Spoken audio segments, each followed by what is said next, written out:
It's the Happy Families podcast, the podcast for the time-poor parent who just wants answers now. Hello, I'm Dr. Justin Coulson, and I'm joined today by Luke and Susie, husband-wife radio team. They've got 3 young boys. Oh, my wife, this is Happy Families, and I have 6 daughters, and I've written 6 books about raising happy families. And in this conversation, I had a conversation with Luke and Susie about a recent report from the OECD that shows that Australia is not doing so well when it comes to adolescence and bullying. Dr. Justin Coulson, how are you? Doing great, thank you. I have a quick joke for you, Susie. It's been a while since I've had a dad joke, but Kylie gave me one the other day that was just so good. It's a little bit of bathroom humour. I hope you'll forgive it, but it's a dad joke. You go into the toilet Australian, you come out of the toilet Australian, but while you're in the toilet, you're not Australian. What are you? European. Yeah, you know that one. Well done. Isn't that good?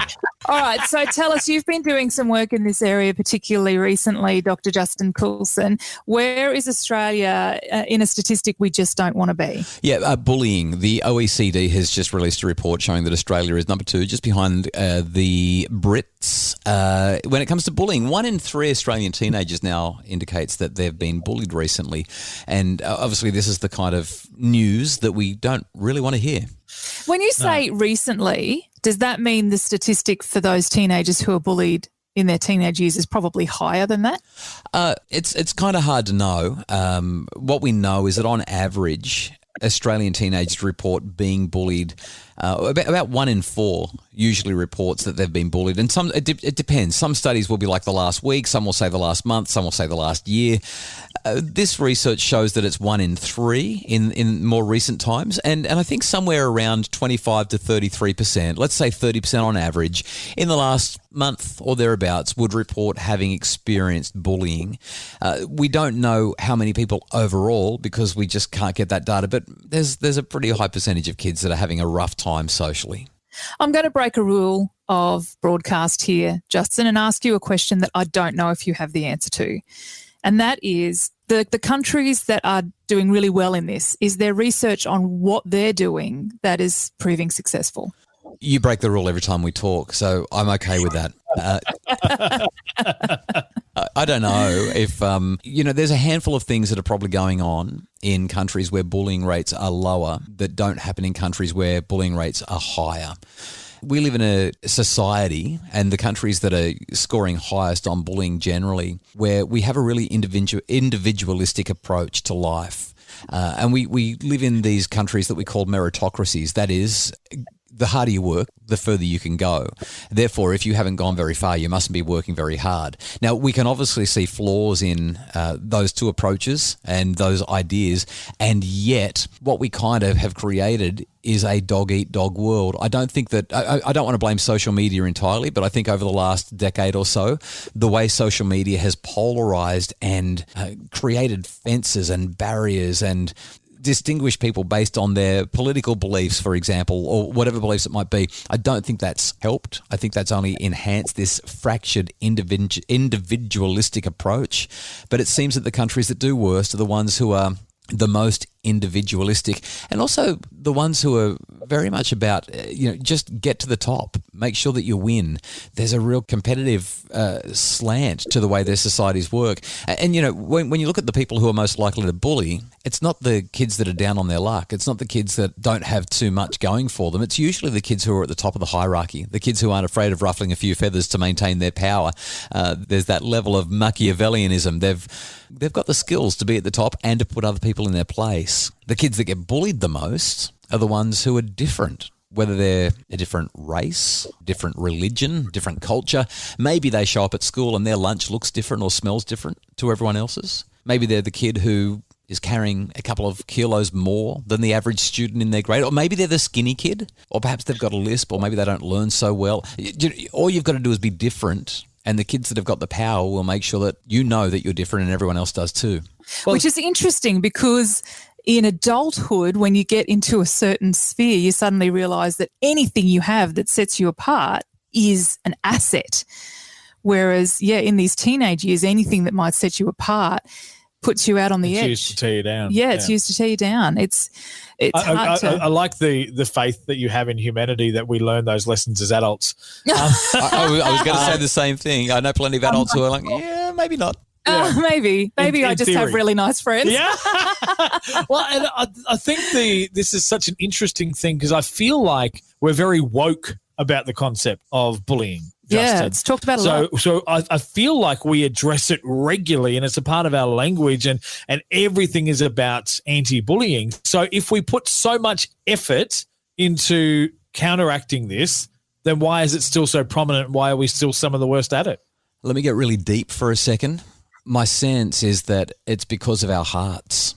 I don't think that our hearts are turned towards our neighbours. I don't think that our hearts are turned towards helping and lifting and making a positive difference in the lives of the people around us. Now, I'm speaking collectively. I'm not speaking about individuals here.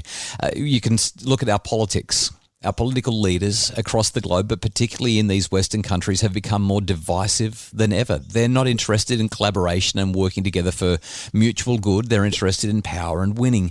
When you look at our sports teams, when you look at our corporate culture, when you look even at our schools and how competitive our schools have become, we live in a culture of competition and comparison and never being enough unless you're on top. I can't help but think that approach to life at a society-wide level turns hearts away from and even against our neighbours and our peers, the kids that we're going to school with or the people that we're working with. When competition rules, that means that there's going to be a hierarchy, and that means that you want to be at the top, not the bottom. And it's just, I think that our hearts are not turned towards helping and lifting. I think that our hearts are turned away from or even against the people who we really could be friends with and collaborators with, even if they see the world differently. And to me, it's actually that simple. It's a really interesting challenge of self-awareness as a nation because as much as white Australia, and I'll say this quite boldly, can say that Australia is not a racist country, when the minorities in our country say a very different story consistently, when we feel like we're counteracting bullying and the statistics globally say something different, like maybe we have a very strong self-awareness issue that we like to deny that these problems are real, but they're more real than we could ever hope they would ever be. Yeah.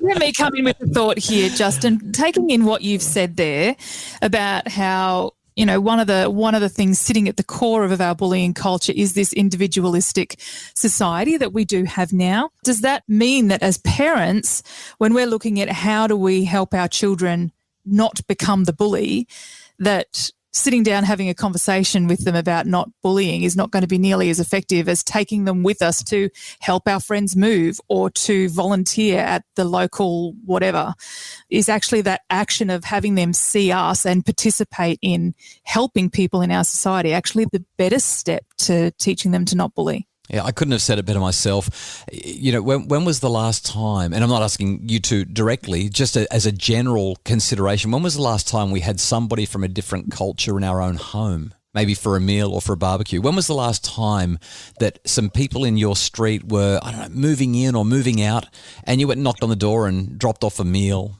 Or you found out that somebody was sick and so you just went to spend some time with them? I feel as though we tend to have less of a sense of community compared to how we might have when I was a kid growing up, or, you know, decades before that even. My sense is that our volunteering and our caring for others has been diminished as governments have gotten bigger and stepped in, and as not-for-profits have stepped in. And while there's all sorts of great work being done in the world, there's a lot less individual responsibility, I think, and our children are not seeing us being used up in helping and serving others. As a result, they have less interaction with those who perhaps are less fortunate, and therefore they have less empathy for them because they have less contact with them. Therefore, it's easy to bully them. It's easy to dehumanize them because they're not humans anyway. I don't see them. I don't know who they are. I don't know what life is like for them. Yeah. It's been a really challenging conversation, all out of a statistic and some research. Dr. Justin Coulson, thanks for your time. Thanks, Susie. Thanks, Luke. If you've enjoyed the podcast and found it helpful, if you wouldn't mind doing something for me, could you visit Apple Podcasts? The ratings and reviews have been coming through at a really wonderful rate, and I appreciate it so much. In fact, it's your ratings and reviews that help people to find the podcast and have happier families. Received a review that came through that just made me smile. It was from Lashed Legged, who said, "In a sea of podcasts, I'm loving this one for bringing really helpful, practical, encouraging guidance and ideas to our hungry but overwhelmed ears and lives in a brief but powerful way. Each episode only around 10 minutes or so." Then Lash Legged also made some kind words about the way the podcast sounds and said, "Please continue this podcast forever." Gave us 5 stars. So nice of you to be in touch and share that. Thank you so very much. If you would like to leave a rating and a review, we really like those 5-star reviews, and you can do that by visiting Apple Podcasts, searching up my podcast, Dr. Justin Coulson's Happy Families, and letting us know what you think. So thank you, Lash Legged. If you'd like more information about how I can help your family flourish, especially if you'd like to have ongoing monthly support via our amazing Happy Families memberships, just visit happyfamilies.com.au. Our Happy Families family keeps on growing, and we'd love to have you as part of it. Or you can go to my Facebook page, Dr. Justin Coulson's Happy Families.